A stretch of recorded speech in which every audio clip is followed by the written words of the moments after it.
Hello again. I seriously doubt if one person in 10,000 or 100,000 in this country ever peers closely at coins like this and tries to decipher the meaning behind the letters found on them. If we did, we would read Elizabeth II, DG, Reg, FD.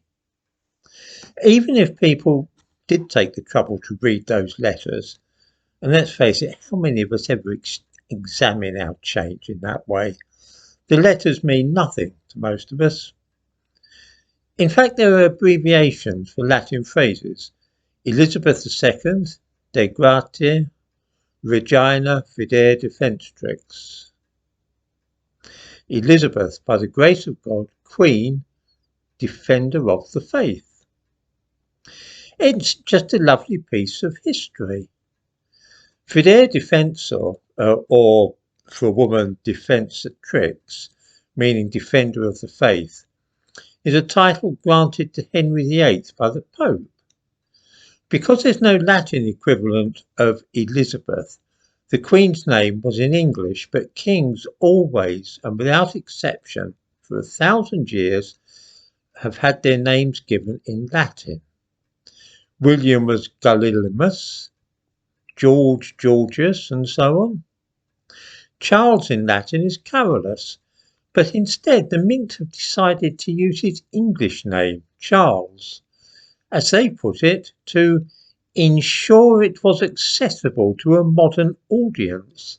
Well, I've never heard of an audience for coins, but still. In this way, one more piece of British history is quietly dropped because nobody can expect people in this country to know about Latin or think about such matters.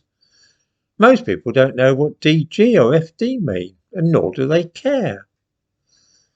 They would have known it was Charles's image on the coins, and how many would have bothered to read his name or notice if it had been rendered in Latin?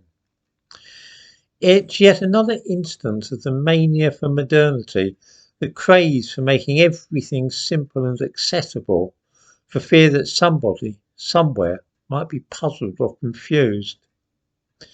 In modern Britain, everything must be reduced to the simplest and most basic level in this way. We have become a nation of children for whom everything must be simplified and explained clearly in easy terms. And so one more piece of history is quietly dropped and 1,000-year-old practice abandoned, all because understanding Latin is assumed to be elitist and not for the common person. The Mint could have undertaken an advertising campaign explaining Latin inscriptions, telling people why the king's name was given as Carolus, and even reminding them what those letters DG and FD stood for. But instead it's easier just to throw away the history and tradition, as they've done.